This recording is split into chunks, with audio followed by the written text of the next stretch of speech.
come over here. Hello everybody, Brian Keeler here. I'm doing a Alla Prima portrait, which is the Italian word for at the first. It means a one-sitting portrait. And I have a great model here, George Adams, an Ithaca resident. He lives just south of town. And I had another model planned for tonight, and the other model was a no-show. So George and his wife Camille just happened to come in, and I've been wanting to paint him for years. He came to our one of our open houses several years ago. And he didn't have the same hat on, so I happened to have this hat in my truck, and it was a lot like the one he was wearing. So I've done this, and it's 6 o'clock now. I did this in about an hour and a half, started about 4:30.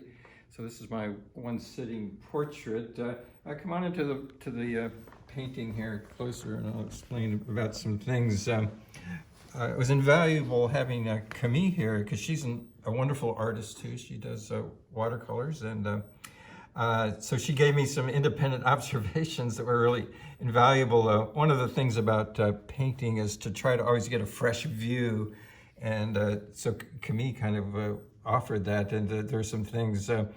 One thing was about his mouth.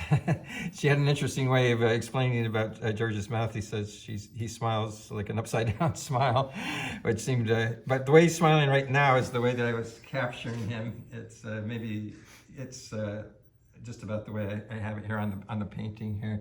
So, but capturing somebody when they're smiling is a very challenging thing. You think of Franz Hals, who was the master of the Alla Prima portrait, especially of people that were smiling. He has these wonderful portraits of musketeers and so forth.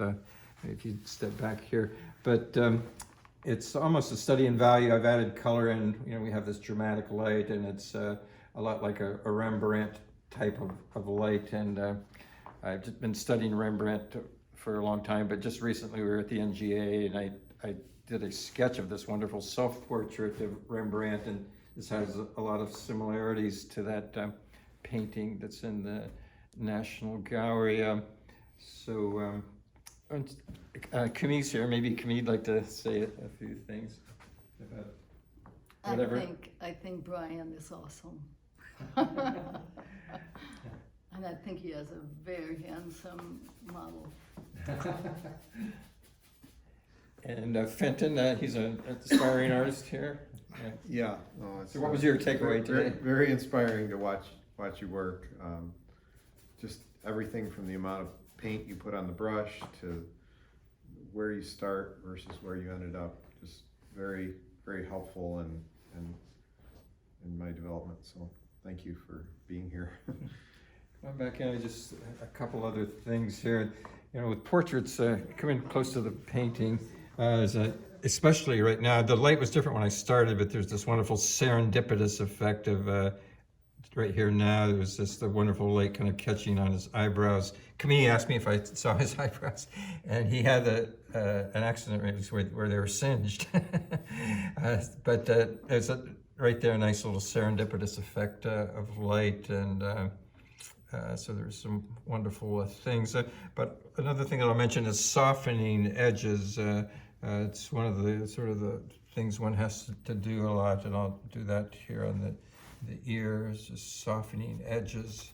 And that was one of my takeaways from studying that Rembrandt at the National Gallery. It's just an exquisite study of incredibly nuanced, soft edges. It was just a beautiful portrait. So you back up, and so this is my recap of the portrait painting. Come into our gallery on the Commons here, the North Star Fine Art, and see other figurative paintings. And you can see a couple behind me there of the portraits and human figure, but mostly what we have here is landscapes. So thanks so much for your attention. Cheers.